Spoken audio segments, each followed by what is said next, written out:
हाँ जी, तो किनू किनू आंसर मिल गया जी क्वेश्चन का? साक्षी, साक्षी, कमलजोत। अच्छा हाँ जी, साक्षी नूं पुछदे आ पहला की कहंदी है। हाँ जी साक्षी बोलो जी। सर डीसी करंट ਦੇ ਵਿੱਚ μ 0 ਹੁੰਦਾ ਤਾਂ ਕੈਪੈਸਿਟੈਂਸ ਨਹੀਂ ਆ ਜੂਗੀ ਕੈਪੈਸਿਟੈਂਸ ਰੈਜ਼ਿਸਟੈਂਸ ਜਿਹੜੀ ਆ ਉਹ ਇਨਫਿਨਿਟੀ ਆ ਜੂਗੀ ਤਾਂ ਮਤਲਬ ਕਰੰਟ 0 ਆ ਜਾਊਗਾ ਤਾਂ करंट 0 आ जाऊगा। ठीक है जी। हाँ जी कमलजोत की कह रही है? आंसर इस ਜਿਹੜੀ ਫ੍ਰੀਕੁਐਂਸੀ ਹੁੰਦੀ ਹੈ ਕਿ ਉਹ ਹੁੰਦੀ ਮਤਲਬ ਵੀ 0 ਨਹੀਂ ਹੁੰਦੀ ਹੈਗੀ ਤੇ ਜਿਹੜਾ ਕੈਪੈਸਿਟੈਂਸ ਹੁੰਦਾਗਾ ਤੇ ਏਸੀ ਕਰੰਟ ਨੂੰ ਫਲੋ ਕਰਨ ਮਤਲਬ ਫਲੋ ਕਰਨ ਦਿੰਦਾ ਹੈ। समझ लग गया मैडम, दोबारा बोलोगे? ਏਸੀ करंट ਚ ਫ੍ਰੀਕੁਐਂਸੀ 0 ਨਹੀਂ ਹੁੰਦੀ ਹੈਗੀ ਤੇ ਕੈਪੈਸਿਟੈਂਸ ਨੂੰ ਫਲੋ ਕਰਨ ਦਿੰਦਾ ਹੈ। ठीक है जी, ठीक है, बिल्कुल दोनों का आंसर बिल्कुल ठीक है जी। देखो जेड़ा एक्स सी है ना, X is equal to 1 by omega सी।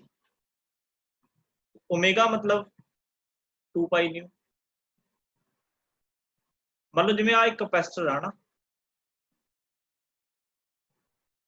एक कैपेसिटर नूं तुसी एक डीसी सप्लाई देती, केड़ी सप्लाई देती है? DC supply. तो डीसी सप्लाई दे विच जिहड़ी फ्रीक्वेंसी है 0 होंदी। तो जे मैं फॉर डीसी की गल करा, सीबीएसई बोर्ड के क्वेश्चन तुसीं देख सकते हो, उहदे विच यह क्वेश्चन आउंदा है, कई बार आउंदा है। फॉर डीसी फ्रीक्वेंसी इज 0, एक्ससी की हो गया, एक्ससी हो गया 1 बाय 0। 1 बाय 0 मतलब इनफाइनाइट। एक्ससी हैगा की है? कैपेसिटिव रिएक्टेंस, मतलब हैगा दा रेजिस्टेंस है ना। ਇਹਦਾ मतलब ਇਹ ਹੈ बच्चे कि ਜਿਹੜਾ कैपेसिटर है ना, वो कैपेसिटर डीसी सप्लाई ਨੂੰ मतलब कांस्टेंट करंट ਨੂੰ इनफाइनाइट रेजिस्टेंस ऑफर करता है।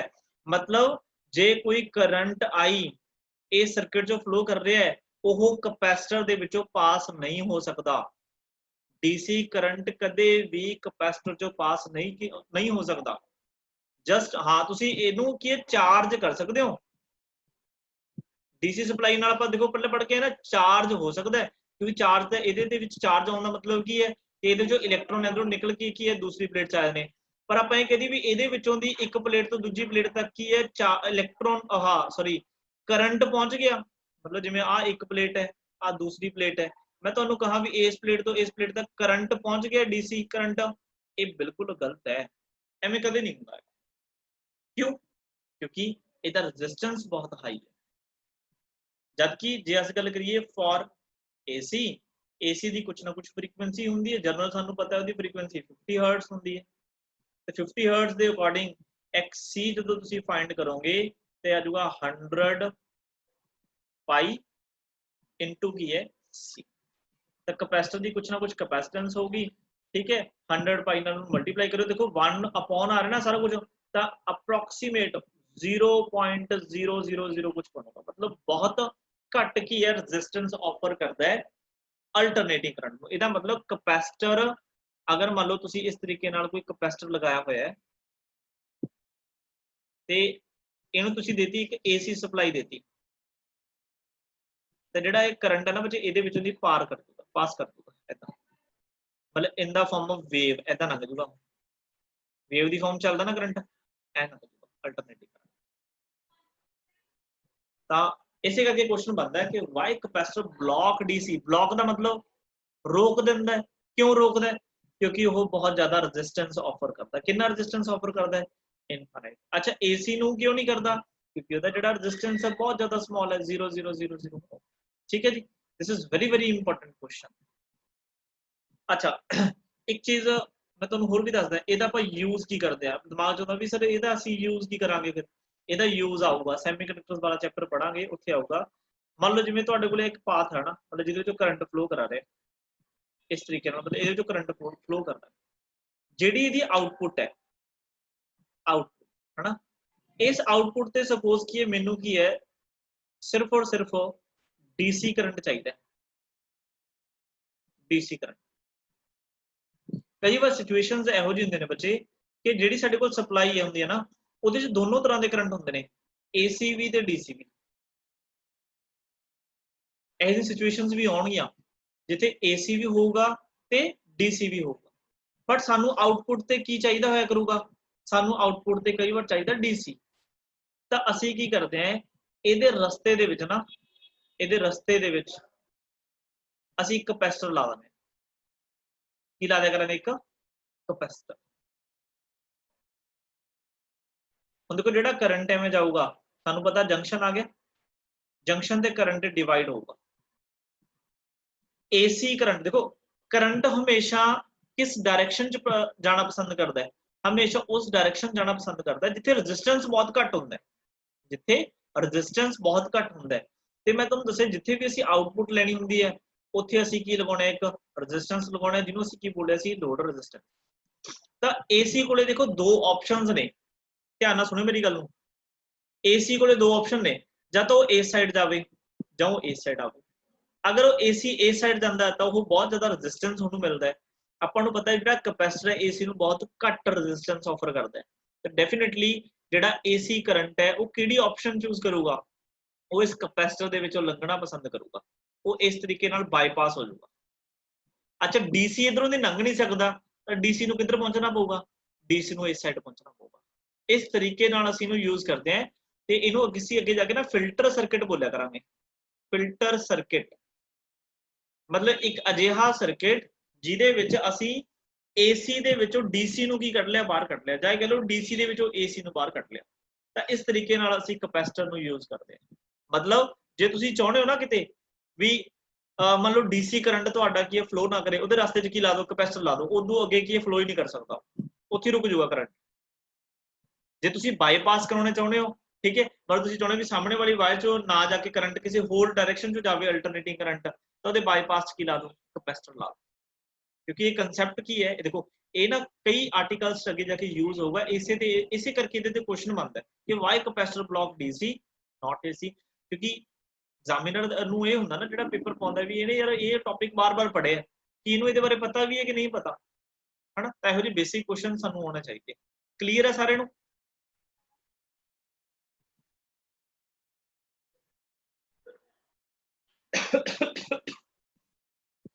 ਚਲੋ ਜੀ, ਹੁਣ ਅਸੀਂ ਕੁਝ ਦੇਖਦੇ ਹਾਂ ਨੂਮੈਰੀਕਲਸ, ਠੀਕ ਹੈ।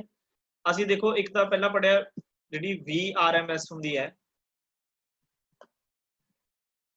ਜਾਂ ਮੀਨ ਵੈਲਿਊ ਹੁੰਦੀ ਹੈ, ਉਹ ਕਾਹਦੇ ਬਰਾਬਰ ਹੁੰਦੀ ਹੈ, V0 ਅਪੋਨ √2, ਠੀਕ ਹੈ ਜੀ। ਤੇ ਫਿਰ ਅਸੀਂ ਇੱਕ ਫਾਰਮੂਲਾ ਪੜਿਆ ਜਿਹੜਾ ਕਰੰਟ ਹੈ, RMS ਵੈਲਿਊ ਜਿਹੜੀ ਕਰੰਟ ਦੀ ਹੈ ਉਹ ਵੀ ਕੀ ਹੁੰਦੀ ਹੈ, I0/√2।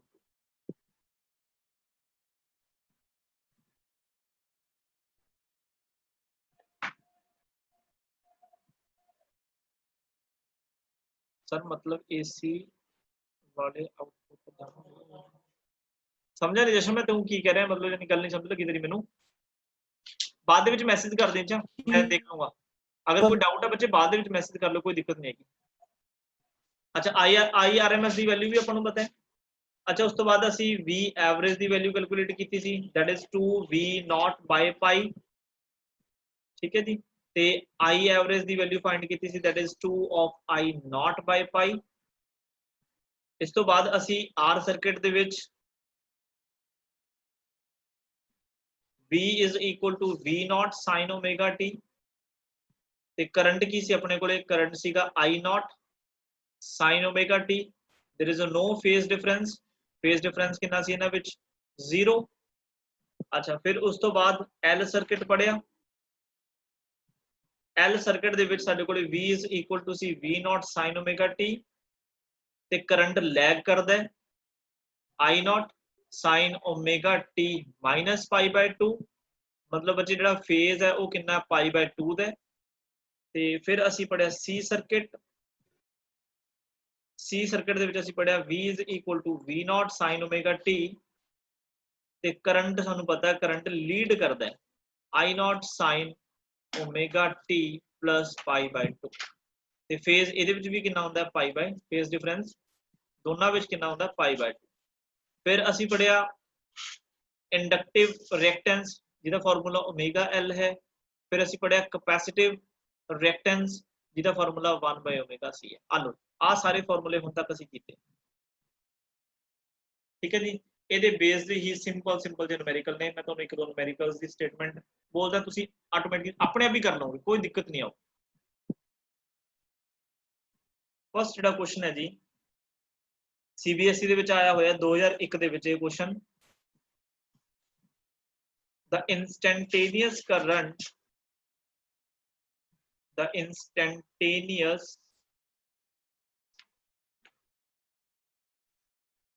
current from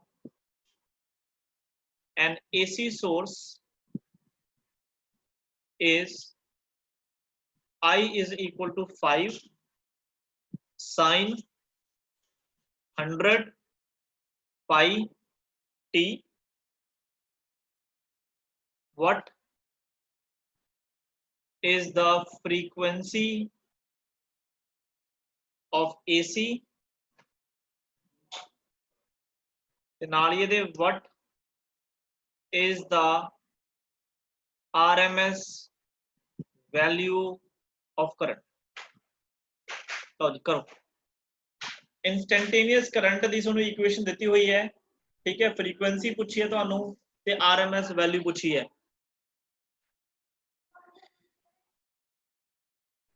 2 ਮਿੰਟ ਤਾਂ ਲੱਗਣੇ ਨਹੀਂ ਚਾਹੀਦੇ, ਇੰਨਾ ਸੌਖਾ ਕੁਐਸਚਨ ਹੈ।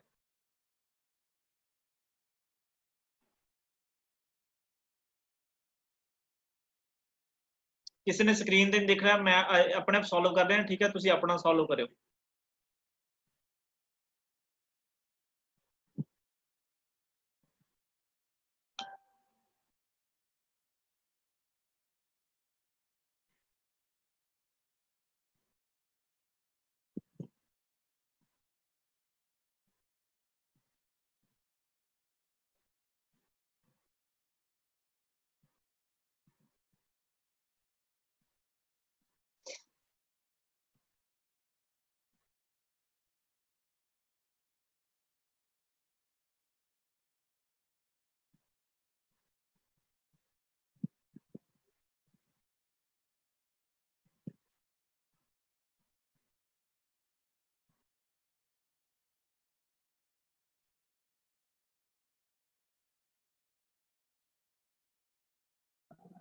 ਲਓ ਜੀ ਚੈੱਕ ਕਰੋ ਕਿੰਨੇ ਸਟੂਡੈਂਟਸ ਆਨਸਰ ਸਹੀ ਹੈ।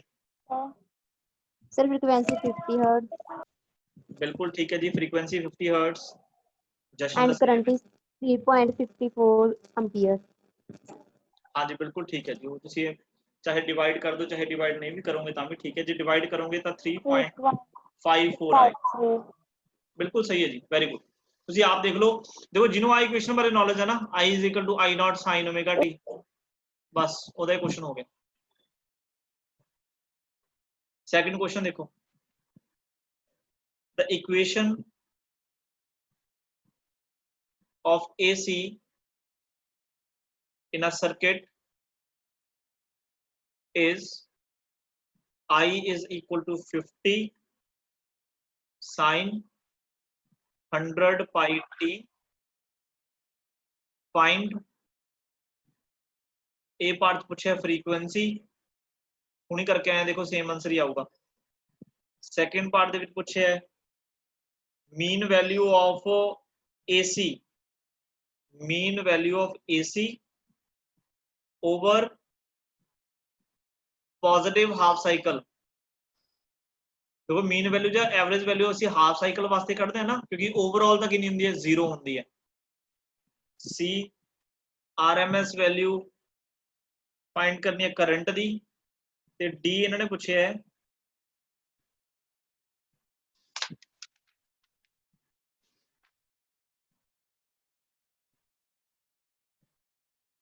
Value of current 1/600 second after it was 0। तो जी करो, लास्ट वाला पार्ट पे थोड़ा दिमाग लगाना पड़ेगा, बाकी बड़ा सिंपल है।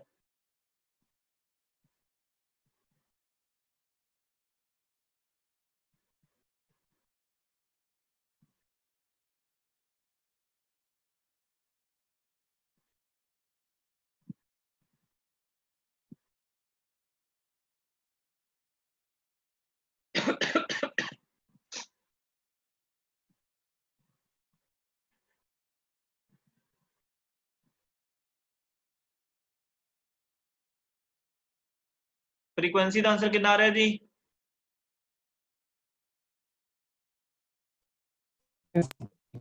50। बी पार्ट का आंसर कितना है?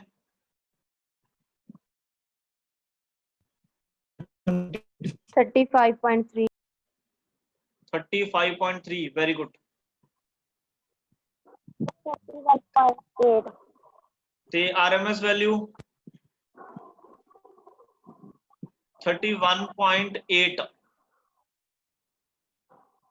डी ਦੇ ਵਿੱਚ ਬੱਚੇ ਕੁਝ ਨਹੀਂ ਕਰਨਾ, ਦੇਖੋ ਤੁਹਾਨੂੰ ਇਸ ਟਾਈਮ ਤੇ ਤੁਹਾਨੂੰ ਕਰੰਟ ਪੁੱਛਿਆ, ਬਸ ਹੋਰ ਕੁਝ ਨਹੀਂ ਕਰਨਾ, ਇਸ ਟੀ ਦੀ ਵੈਲਿਊ ਇੱਥੇ ਪੁੱਟ ਕਰ ਦਿਓ, ਬਾਕੀ ਤੁਹਾਡੇ ਕੋਲ ਸਾਰਾ ਕੁਝ तो ਗਿਵਨ 25 एम्पियर ਹਾਂਜੀ 25 ਵੈਰੀ ਗੁੱਡ ਬਹੁਤ ਅੱਛੇ 25।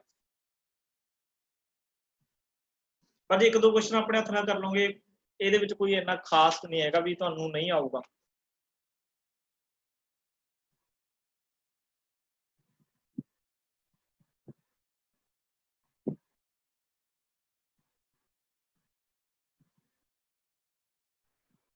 नेक्स्ट क्वेश्चन है जी,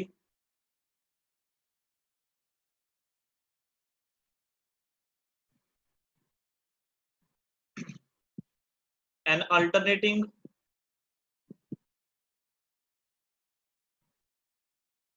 voltage given by V is equal to 140 sin 314t is connected across pure resistance of 50 ohm. Find the RMS current through the resistance। करो जी, RMS वैल्यू फाइंड करनी है। V दी voltage दी सुनो की है, alternating voltage given है, resistance circuit है, ठीक है, R सुनो देता 50 ओम, कहंदे करंट दसो।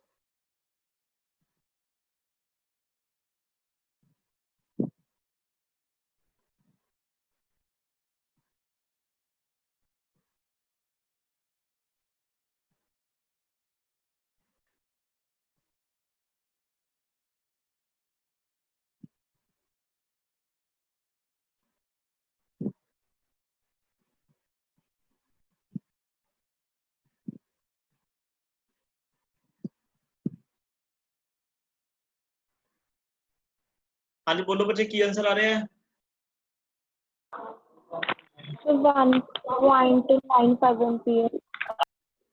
ठीक है जी, 1.95 एम्पियर, वेरी गुड। देखो जिन्ना तो नहीं होया वो भी देख लो, सिंपल है जी, कुछ भी नहीं हैगा। आ देखो V is equal to V0 sin omega t ਹੁੰਦਾ ना अपने को मेन इक्वेशन, ਸਾਨੂੰ ਪੁੱਛਿਆ ਕਿ RMS ਵੈल्यू ਪੁੱਛੀ ਹੈ ਕਰੰਟ ਦੀ। ਹੁਣ RMS ਵੈल्यू ਕਿੱਥੋਂ ਨਿਕਲਦੀ ਹੈ? I0/√2। ਸਾਡੇ ਕੋਲੇ I0 ਹੋਵੇ, ਉਹਨੂੰ ਅਸੀਂ √2 ਨਾਲ ਡਿਵਾਈਡ ਕਰ ਦਈਏ ਤਾਂ ਸਾਡੇ ਕੋਲੇ ਆ ਜਾਊਗਾ। ਨਹੀਂ ਸਾਡੇ ਕੋਲੇ ਫਾਰਮੂਲਾ ਕੀ ਹੁੰਦਾ ਹੈ, VRMS is equal to V0/√2, ਤੇ ਸਾਡੇ ਕੋਲੇ ਇਹ ਫਾਰਮੂਲਾ ਹੁੰਦਾ ਹੈ, ਠੀਕ ਹੈ। ਤਾਂ ਹੁਣ ਸਾਨੂੰ V0 ਸਾਨੂੰ ਪਤਾ ਹੈ ਕਿੰਨਾ ਹੈ, V0 ਕਿੰਨਾ ਹੈ? V0 ਹੈਗਾ 140, V0 ਕਿੰਨਾ ਹੈ? 140। अच्छा रेजिस्टेंस सर्किट है तो V0 इज इक्वल टू मैं लिख सकता I into R, ਇਹਦਾ ਮਤਲਬ ਇਹਦੇ ਤੁਹਾਡੇ ਕੋਲੇ ਕੀ ਆ ਜਾਊਗਾ, I0 ਆ ਜਾਊਗਾ। V0 ਕਿੰਨਾ ਹੈ? 140 ਹੈ, R ਕਿੰਨਾ ਹੈ? 50 ਹੈ, 0 ਨਾਲ 0 कैंसिल, ਇਹਦਾ ਮਤਲਬ I0 ਦੀ ਵੈਲਿਊ ਕਿੰਨੀ ਆ ਗਈ? 14/5। ਇਹਦਾ ਮਤਲਬ IRMS ਦੀ ਵੈਲਿਊ ਕੀ ਆਊਗੀ?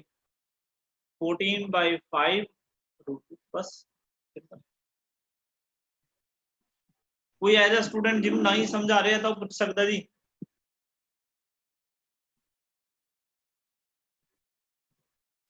तो सारे क्वेश्चन ਇਹੋ ਜਿਹੇ ਨੇ। नेक्स्ट क्वेश्चन है,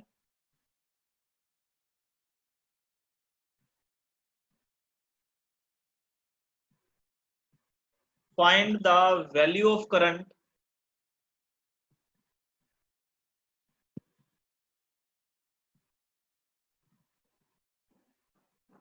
through an inductance of 2 Henry and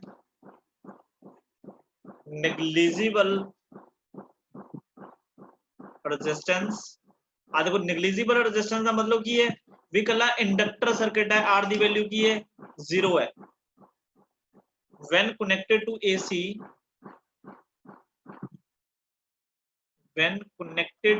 AC source of 150 volt ਤੇ 50 ਹਰਟਜ਼ ਦੀ ਫ੍ਰੀਕੁਐਂਸੀ। ਦੇਖੋ ਇੱਥੇ ਤੁਹਾਨੂੰ ਕਿਹਾ ਨਹੀਂ ਹੈਗਾ ਵੀ ਹਨਾ ਵੀ ਕਿਹੜੀ ਵੈਲਿਊ ਫਾਈਂਡ ਕਰੋ ਕਰੰਟ ਦੀ। ਜਦੋਂ ਸਿੰਬਲ ਤੁਹਾਨੂੰ ਕਿਹਾ ਹੁੰਦਾ ਕਰੰਟ ਦੀ ਵੈਲਿਊ ਫਾਈਂਡ ਕਰੋ, ਇਹਦਾ ਮਤਲਬ ਤੁਸੀਂ ਉਹੀ ਰੂਟ ਮੀਨ ਸਕੁਅਰ ਵੈਲਿਊ ਜਾਂ ਵਰਚੁਅਲ ਵੈਲਿਊ ਇਹੀ ਫਾਈਂਡ ਕਰਨੀ ਹੁੰਦੀ ਹੈ। ਕਰੋ।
ਇਹਦੇ ਨਾਲ ਤੁਹਾਨੂੰ ਮੈਂ ਨੂਮੈਰੀਕਲ ਸੈਂਡ ਕਰੂੰਗਾ ਰੈਜ਼ਿਸਟੈਂਸ ਸਰਕਟ ਦੇ, ਤੇ ਤੁਹਾਡੇ ਕੋਲ ਬੁੱਕਸ ਹੈਗੀਆਂ ਨੇ। ਅੱਜ ਤੁਸੀਂ ਕੀ ਹੈ RMS ਵੈਲਿਊ ਦੇ ਜਿੰਨੇ ਨੂਮੈਰੀਕਲਸ ਨੇ, ਠੀਕ ਹੈ, ਤੇ ਮੀਨ ਵੈਲਿਊ ਦੇ ਨੇ, ਚਾਹੇ ਉਹ ਕਰੰਟ ਹੈ ਚਾਹੇ ਉਹ ਤੁਹਾਡਾ ਕੋਲੇ ਵੋਲਟ ਹੈ, ਵੋਲਟੇਜ ਦੀ ਹੈ, ਠੀਕ ਹੈ, ਤੇ R circuit, L circuit, C circuit, ਇਹਨਾਂ ਸਾਰਿਆਂ ਦੇ ਨੂਮੈਰੀਕਲਸ ਦੇਖਣੇ। ਜਿਹੜੇ ਨਹੀਂ ਹੋਣਗੇ ਠੀਕ ਹੈ ਮੈਨੂੰ ਦੱਸਣੇ ਨੂੰ ਮੈਂ ਕਰਵਾਉਂਗਾ, ਵੈਸੇ ਕੋਈ ਦਿੱਕਤ ਆਉਣੀ ਨਹੀਂ ਹੈਗੀ। ਅੱਛਾ ਇਸ ਕੁਐਸਚਨ ਦੇ ਵਿੱਚ ਗੱਲ ਧਿਆਨ ਰੱਖਿਓ, ਵੈਸੇ ਤਾਂ ਮਤਲਬ ਜਾਨੀ ਕਿ ਪਤਾ ਲੱਗ ਜਾਣਾ ਚਾਹੀਦਾ ਹੈਗਾ। ਹੁਣ ਜਿਹੜਾ ਤੁਹਾਨੂੰ ਆ ਕਰੰਟ ਪੁੱਛਿਆ ਕਿਹੜਾ ਪੁੱਛਿਆ ਹੈਗਾ, ਇਹਦਾ ਮਤਲਬ ਜਦੋਂ ਕੁਝ ਵੀ ਨਹੀਂ ਦਿੱਤਾ ਇਹਦਾ ਮਤਲਬ ਵਰਚੁਅਲ ਪੁੱਛਿਆ ਹੈ, ਠੀਕ ਹੈ। ਤੁਹਾਨੂੰ ਇਕੁਏਸ਼ਨ ਦਿੱਤੀ, ਜਸਟ ਤੁਹਾਨੂੰ as it is Ki supply ਦਿੱਤੀ ਹੈ, ਤੇ ਜਿਹੜੀ ਸਪਲਾਈ ਦਿੱਤੀ ਹੈ ਨਾ ਇਹ ਵੀ ਕੀ ਹੈ, ਇਹ ਵੀ ਵਰਚੁਅਲ ਵੈਲਿਊ ਦਿੱਤੀ ਹੁੰਦੀ ਹੈ ਵੋਲਟੇਜ ਦੀ 150। ਅਦਰਵਾਈਜ਼ ਤਾਂ ਸਾਡੇ ਕੋਲ ਇਕੁਏਸ਼ਨ ਹੁੰਦੀ ਹੈ V V0 sin omega t। Otherwise ਤਾਂ ਦੇਖੋ ਸਾਨੂੰ ਫਿਰ ਤਾਂ ਪੀਕ ਵੈਲਿਊ ਦਿੱਤੀ ਹੁੰਦੀ ਹੈ, ਫਿਰ ਤਾਂ ਸਾਨੂੰ V ਵਰਚੁਅਲ ਕੈਲਕੂਲੇਟ ਕਰਨੀ ਪੈਂਦੀ ਹੈ V0/√2 ਕਰਕੇ। ਜਦੋਂ ਸਾਨੂੰ ਐਜ਼ ਇਟ ਇਜ਼ ਦੇ ਦੇਣ ਇਹਦਾ ਮਤਲਬ ਸਿੱਧੀ ਤੁਹਾਨੂੰ ਡਾਇਰੈਕਟ ਵਰਚੁਅਲ ਵੈਲਿਊ ਦਿੱਤੀ ਹੋਈ ਹੈ। ਵਰਚੁਅਲ ਵੈਲਿਊ ਮਤਲਬ RMS ਵੈਲਿਊ ਜਾਂ ਇਫੈਕਟਿਵ ਵੈਲਿਊ, ਠੀਕ ਹੈ ਜੀ। ਅੱਜ ਦੇ ਲਈ ਇੰਨਾ ਹੀ ਕਰਾਂਗੇ, ਨੂਮੈਰੀਕਲਸ ਇਹਦੇ ਕਰਨੇ ਨੇ, ਠੀਕ ਹੈ ਜੀ। ਤੇ ਜੇ ਕਿਸੇ ਨੂੰ ਕੋਈ ਪ੍ਰੋਬਲਮ ਆਵੇ ਤਾਂ ਮੈਨੂੰ ਦੱਸ, ਠੀਕ ਹੈ। ਤੇ 1 ਸਤੰਬਰ ਨੂੰ ਟੈਸਟ ਹੈ ਆਪਣਾ, ਠੀਕ ਹੈ। ਮੈਂ ਪਹਿਲੇ ਹੀ ਦੱਸਿਆ ਸੀਗਾ ਵੀ ਸਾਰਾ ਚੈਪਟਰ ਆਊਗਾ, ਜਿੰਨਾ ਦਾ ਮੈਂ ਕਰਵਾ ਦੂੰਗਾ। ਤੇ ਜਿਹੜਾ ਕੰਮ ਚੱਲ ਰਿਹਾ ਇਹਨੂੰ ਨਾਲ ਕਰੀ ਚੱਲੋ। ਪਹਿਲਾਂ ਜਿਹੜਾ ਪਹਿਲਾਂ ਹੋ ਗਿਆ ਉਹਨੂੰ ਆਪਣਾ ਤਿਆਰ ਕਰਕੇ ਰੱਖੋ, ਠੀਕ ਹੈ। ਤੇ ਉਹਦੇ ਵਿੱਚ ਮੈਂ ਥੋੜਾ ਜਿਹਾ ਇੱਕ ਚੀਜ਼ ਹੋਰ ਦੱਸ ਦਣਾ, ਜਿਵੇਂ ਤੁਹਾਨੂੰ ਮੈਂ ਕਿਹਾ ਥਿਊਰੀ ਦਾ ਟੈਸਟ ਹੋਗਾ ਨਾ ਤੁਹਾਡਾ, ਤਾਂ ਉਹਦੇ ਵਿੱਚ ਤੁਸੀਂ ਕੀ ਕਰਨਾ ਹੈ, ਆਪਣੇ ਕੀ ਹੈ ਕਾਪੀ ਤੇ ਨਹੀਂ ਟੈਸਟ ਕਰਨਾ ਹੈਗਾ, ਚਲੋ ਚਾਹੇ ਕਾਪੀ ਤੇ ਕਰ ਲਿਓ, ਕਾਪੀ ਵਗੈਰਾ ਜਿਹੜੀ ਤੁਸੀਂ ਲਾਈ ਹੋਈ ਤੇ ਟੈਸਟ ਕਰਕੇ ਨਾ ਮੈਨੂੰ ਫੋਟੋਜ਼ ਕੀ ਹੈ ਬਿਲਕੁਲ ਕਲੀਅਰ ਫੋਟੋਜ਼ ਮੈਨੂੰ ਸੈਂਡ ਕਰਨੀਆਂ ਨੇ। ਮੈਂ ਫੋਟੋਜ਼ ਤੋਂ ਪ੍ਰਿੰਟ ਲੈ ਕੇ, ਠੀਕ ਹੈ, ਮਤਲਬ ਮੈਂ ਆਪਣੇ ਕੋਲੇ ਇੱਥੋਂ ਦੀ ਹਾਰਡ ਕਾਪੀ ਕੱਢ ਲੂੰਗਾ ਟੈਸਟ ਦੀ, ਠੀਕ ਹੈ, ਫਿਰ ਮੈਂ ਚੈੱਕ ਕਰੂੰਗਾ ਟੈਸਟ, ਕਿਉਂਕਿ 4th chapter is very important. ਇੱਕ ਮਿਸਟੇਕ ਤੁਹਾਡੀ ਮੈਂ ਉਹਦੇ ਵਿੱਚੋਂ ਕੱਢੂੰਗਾ ਵੀ ਕਿੱਥੇ ਤੁਸੀਂ ਗਲਤੀ ਕਰ ਰਹੇ ਹੋ, ਠੀਕ ਹੈ ਜੀ। ਤਾਂ ਕਿਸੇ ਨੇ ਵੀ ਟੈਸਟ ਨੂੰ ਲਾਈਟਲੀ ਨਹੀਂ ਲੈਣਾ। ਇਸ ਵਾਰ ਤੁਹਾਡਾ ਜਿਹੜਾ ਟੈਸਟ ਹੋਊਗਾ, ਠੀਕ ਹੈ, ਜਿਹੜੇ ਲੋਕਲ ਸਟੂਡੈਂਟ ਹੋਣਗੇ, ਲੋਕਲ ਸਟੂਡੈਂਟਸ ਤੋਂ ਮੈਂ ਘਰੇ ਟੈਸਟ ਮੰਗਵਾਉਂਗਾ, ਉਹ ਤਾਂ ਮੈਨੂੰ ਘਰੇ ਟੈਸਟ ਪੜਾ ਕੇ ਜਾਣਗੇ, ਠੀਕ ਹੈ। ਹੁਣ ਉਹ ਦੇਖੋ ਉਹੀ ਬਾਰ-ਬਾਰ ਗੱਲ ਹੈ ਜੀ,